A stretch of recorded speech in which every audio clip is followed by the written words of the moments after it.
Hey guys, Chelsea here from Making Me and Zanita, and today I'm going to show you how I transformed this thrift store find magazine rack. Morning, I'm out in the garage. It's a little chilly, but I have some coffee and I'm getting ready to start a new project. Let me flip the camera around and show you what I'm working on. Guys, so a few months ago, I spotted this little magazine rack at one of my favorite thrift stores here in town, and it was actually 50% off this price because this color was on sale that day. So it was like $2 to grab this. And I instantly, as soon as I saw it, I knew what I wanted to do. I wanted to put cane on the inside of these, and then I wanted this to be black. So that's what I'm doing. I have some leftover cane from some of our cane projects that we've done. We did a cane headboard and then a cane nightstand. So I have this little piece. Unfortunately, it wasn't going to be enough to wrap both or to do both sides. So I ordered one more foot, but it was pretty inexpensive just to get a small amount. So to get it black, what I'm doing instead of painting is I'm going to do this gel stain. So I'm really excited to give this one a try. I've tried gel stain on one other project, a bench that we recently did, but I haven't tried this black color. So I'm really excited about this. I'm going to do a deep dive. I'll probably do a separate whole blog post all about how to use gel stain. But it's basically a type of stain that's a lot thicker. So you need to apply it a little differently, but it's great because you can get a nice, strong, rich color, but you'll still be able to see the wood grain there. So to start, before I apply the gel stain, I'm going to give it a very light sanding. This has a finish on it, so I just want to create a rough surface so that the gel stain has something to stick to. So to do that, I'm just going to do this by hand, and I'm using some 220 fine grit sandpaper, and I'm just going to rub it all over. As I said, I'm going to do a deeper dive. I'll probably a whole separate video about how to use gel stain, but here's the general steps. You want to start by sanding lightly with that 220 grit sandpaper and then wipe off all of the sanding dust. Then you can open up your can of gel stain and stir well with a paint stick. Then use a paint or stain rag and wipe the stain very generously in the direction of the wood grain. Let that sit into place for about 3 to 5 minutes, and then wipe it clean with a new dry rag, preferably something lint-free. Then if you want to recoat it to make it darker, you want to wait about 8 to 10 hours or whatever the can of gel stain that you are using says. That's the Minwax brand there that I was using says 8 to 10 hours for recoating.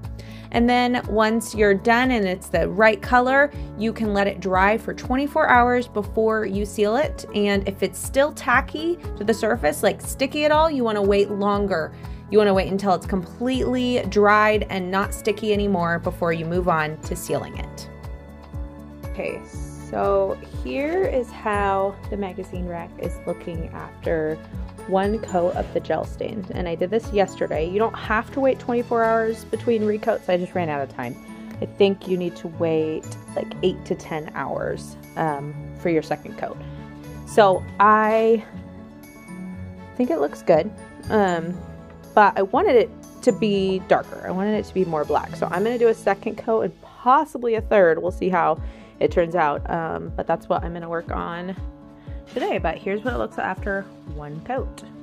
Alright guys, so here's how it is looking after one coat, or sorry, 2 coats of the gel stain. I really like the finish. You can see it's kind of shiny, has a little bit of a shellac to it, and you can still see some of the wood kind of poking through on some of these, which I like that look. It is not a solid finish. I bet if I did a third coat, it probably would be a little closer to a solid, but I like that it looks stained instead of painted. So I'm liking the way it looks. I'm gonna leave it. I do need to seal it though, and to seal it, I'm going to be using this clear aerosol lacquer.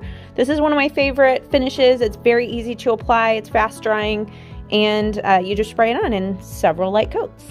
After applying that clear lacquer sealer, I let it dry for 24 hours before handling it, and then it was time to put on the cane. You want to start by soaking the cane in water for 30 minutes to 4 hours, and to put the cane on, we are using the Aero T50 Elite. It was the best staple gun that fit inside of the magazine rack that we had. So we've let the cane soak for a few hours now, so it's nice and damp, and we're going to install it damp.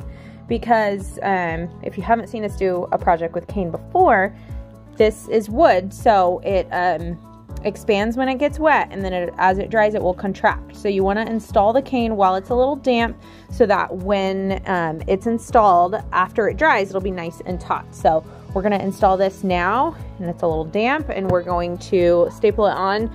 And the one we're using to staple it on is the T50 Elite from Arrow, and that was we have a few different staplers from them, but this is the one that fits the best because see, we're dealing with it gets a little more narrow down here.